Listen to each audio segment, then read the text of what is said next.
Walking by the Millennium Gate Museum here at Atlantic Station, Georgia, and I saw a really interesting sign.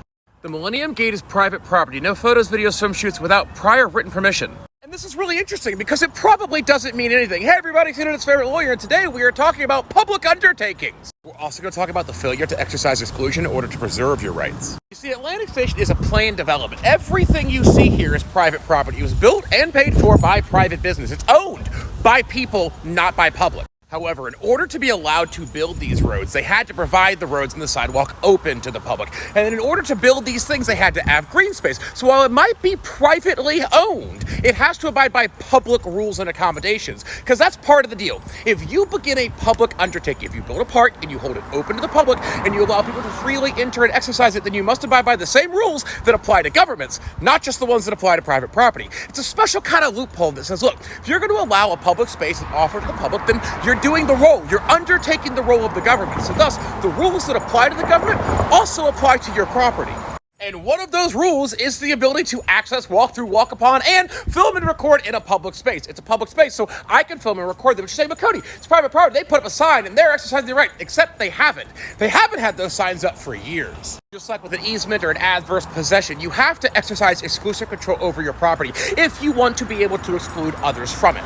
Because at a certain point, people are going to gain the right to use that property if you've never said that they're not allowed to. Actually, one of the main reasons why a lot of places like colleges and universities or churches and courtyards have gates. You never see them close the gates, but the gates are there. It's because once a year they do close them. New York University and Harvard are very famous for this. One day a year, they close all the pedestrian gates and they do not allow the public to walk through them. And this is exercising control to prove that they have the right to exclude others, thus keeping their private property rights.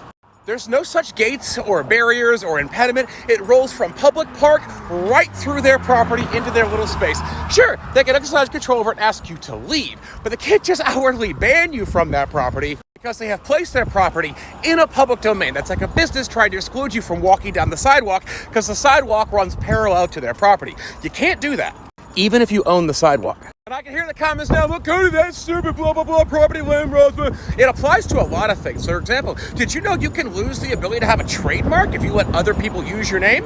It's called genericide. If people start referring to the item as a thing, like instead of calling it an insulated container, they call it a thermos. Well, thermos is now what that thing is called, which means the trademark thermos loses their protections to be the only person to call it a thermos. This happened to Yo-Yo. It's happened to actually quite a few products. Remember, your rights are only yours as long as you exercise them. The minute you stop, they're subject to being revoked. That's an interesting commentary on this day and age. Food for thought. Thanks for joining my TED Talk.